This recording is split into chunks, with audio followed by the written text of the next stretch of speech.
Happy Monday, Carissa. Let's see. Yeah, looking good. Okay, let me wash up one more time, really good. And we're gonna start touching things. This water's getting hot. Oh yeah, Russell Webster. Again. Hope things are good out there in the desert. Hope you all are staying safe. I'm gonna kick this cast iron out of the way. We're gonna switch pans. Sorry folks, a little transition here. It's always funky in the transitions. Oh, I was going to work a few more things into this gnocchi dough, actually, that I neglected to do, okay? I've got a little nutmeg here, classic, okay? I'm just going to work a little nutmeg into this. You see this in a lot of European cuisine, a lot of French, German stuff. But in this case, it's kind of Italian, eh? Northern Italian. Knock that out of there, a goodly little nutmeg session. And I'm going to salt this. There's about 1.5 pounds of dough right there. I need some seasoning in this. When I eat my gnocchi, I don't just want the seasoning on the outside, I want it inside too, okay? Through and through. Work that in. Trying not to work the gluten so much. When we added a little bit of yolk in there, there's a tiny bit of water in those potatoes as well, okay? All right, and so now what I'm gonna do is let me wipe down a little bit. I've been working here. I'm going to lay down a little flour and we're going to get our gnocchi on. I'm going to put down 2 little piles here and spread some out and then work some over there and keep some off on the side for adjusting, okay? But I flour my table, not too much. Chef Adrian, if you're still out there, you used to always say, don't be a flour monkey. Words to live by. So there it is. My dough's pretty soft. Again, I want to work this stuff as soft as I can. I don't want it any firmer than just firm enough to create a shape out of it. That's all I'm looking for. Get all that wetness off of there. It's still kind of wet. I'm going to be working some flour into this. Again, Adrian, you're right there. Damn right. By the way, remember what I said about dough balls? Don't let that stuff dry. Get it wet right now. I don't have time to wash it all the way, but I'll at least get it wet so it doesn't set up. R.J. Harvey, sir. Hey, I got a potato in this gnocchi, buddy. Mr. Potato.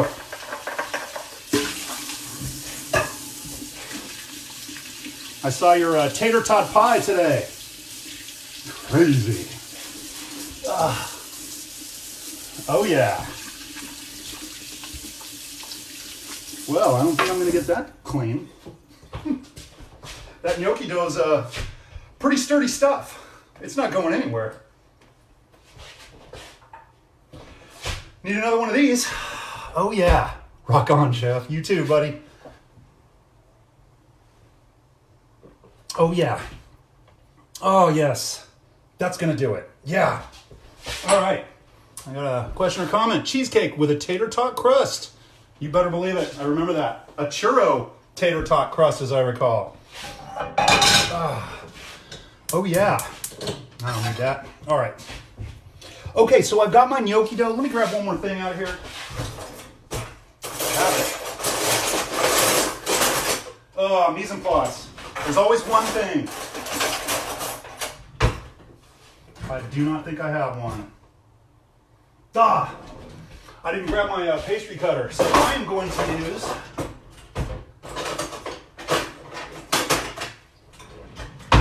So this is what I call my dog knife, okay? I use this knife when I work in pastry shops because in a pastry shop, I don't need as sharp as a knife all the time as I do in a regular kitchen, right? I'm not doing knife work all day. So I keep a really, really dull beater knife around for using like a bench scraper and cutting danishes and things like that, right? And so you're gonna see me kind of use this today to kind of scrape things about. And this dough is still pretty soft. So like I said, I'm gonna be working some more flour into this dough.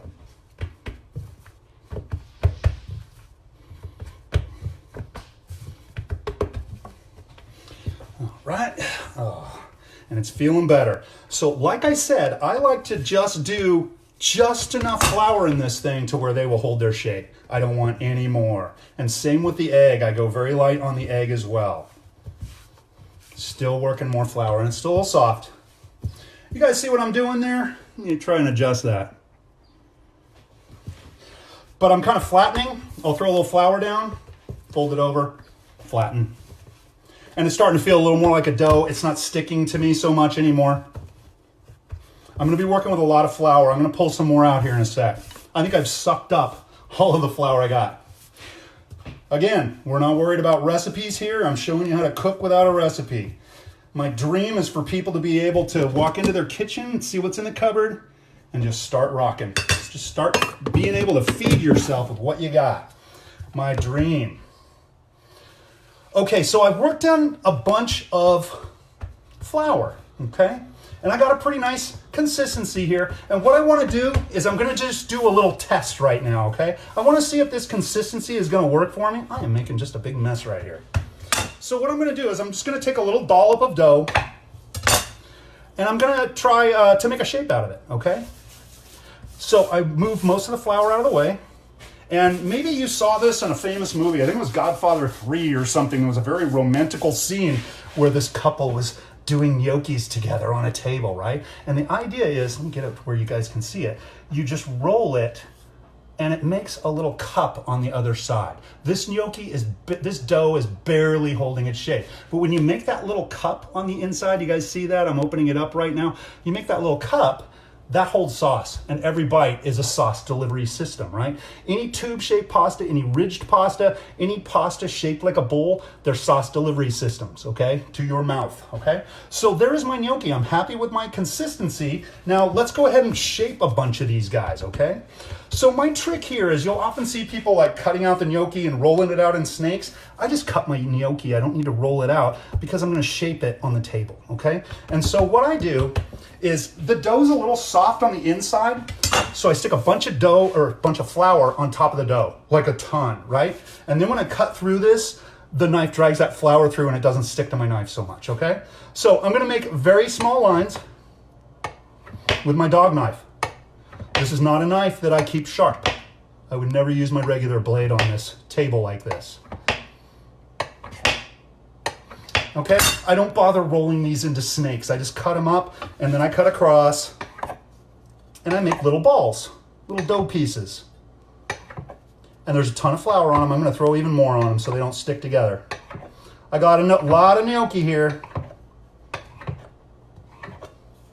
but I was thinking about tossing some in the freezer, okay? I'm gonna toss a little more flour on top because I wanna get all those cut edges coated in flour now. And I'm gonna just start tossing gnocchi around. You guys see what I'm doing? Toss it in the flour so it's not sticking together anymore. And I got some pretty consistent sizes here. I don't want them standing on top of each other. And then I clean up my flour. Let me grab a sheet pan real quick.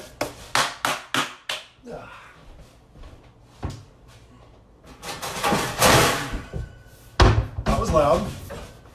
Put that aside. I'm gonna throw a little flour down on that pan so nothing sticks. And then I go through and I start making gnocchi. I got too much flour on my hands here. So I just roll them. And let me show you, I kind of make a triangle out of my fingertips for this. They're like that when I do the gnocchi. You guys see that? They're not straight like that. It's like a triangle. That's the shape of my fingers. And I do another and another. Oh, I already did that one. And I go through, and after a while you get a little practice. You can do them with two hands. You don't want too much flour on the table for this. You guys get it? I'm making a little triangle out of my fingertips. And all of those little cups are sauce delivery systems. Try not to smash them when you pick them up. And we go. Boom, two at a time.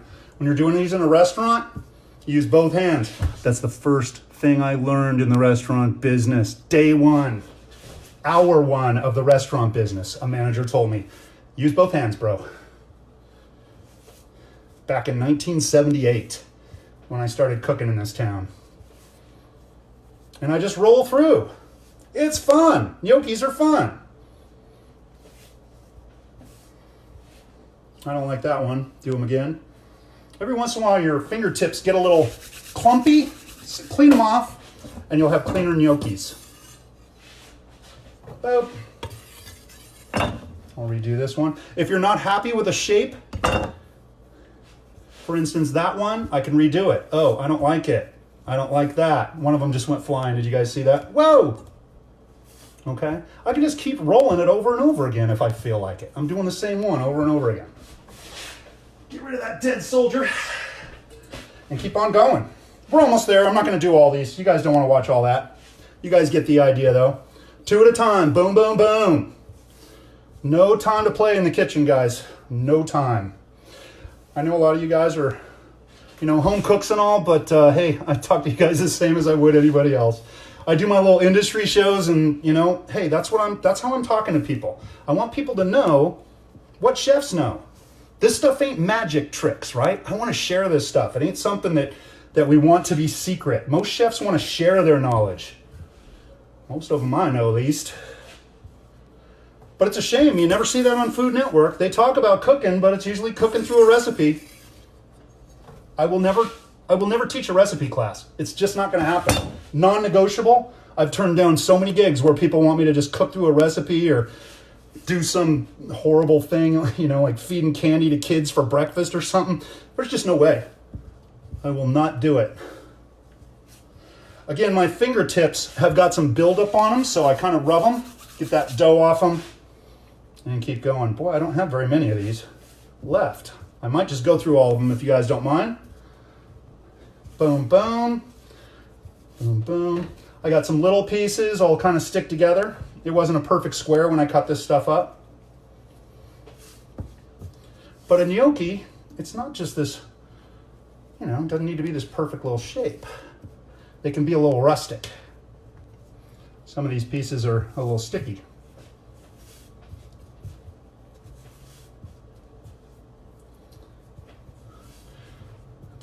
I love those right there, how they're rounded on the ends and they got that little cup. Still rolling. I'm almost done. I'm just going to do them all. We're good on time. I think I got a 2-hour time limit on these. I think. Almost done. Two-handed technique, guys. Brandy Baum, good to see ya. She's the bomb. Brad Stewart, awesome. I didn't like either one of those. Hold on. Question, using GF flour, what's that? When you get the cans, using GF flour. GF, what are we talking about? Gluten-free? Gluten-free flour, I think you're talking about. One thing about me that I should make really, really clear, I am not the guy for special diets, like, vegetarian classes. I got some vegetarian classes, but they're cooking classes. I teach straight cooking technique for omnivores, specialty diets, things like that. There are people out there that can do that much better than I, and I don't like to speak to things that I'm not really, well versed in. It's never been my thing to do that. I'm a hotel guy. I cook everything I need to be able to cook. And if something's strange, I'll do a little research and be able to knock it out. But I'm not the expert on, gluten-free cooking or anything like that. I've never been that guy. So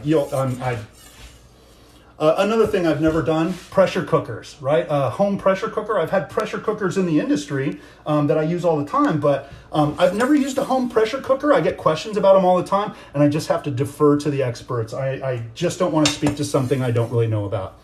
You guys will know in a second if I'm just making stuff up. Okay. All right. I wound up doing all of that gnocchi. By the way, I'm only going to cook about half of this. The rest of it I'm going to leave in the sheet tray. I'm going to freeze it just like that. And then once it's frozen, they're IQF frozen, individually quick frozen. I'll put them into a bag and I can use them anytime I want. And I can cook these from the frozen state because they're so small, the heat will penetrate it while they're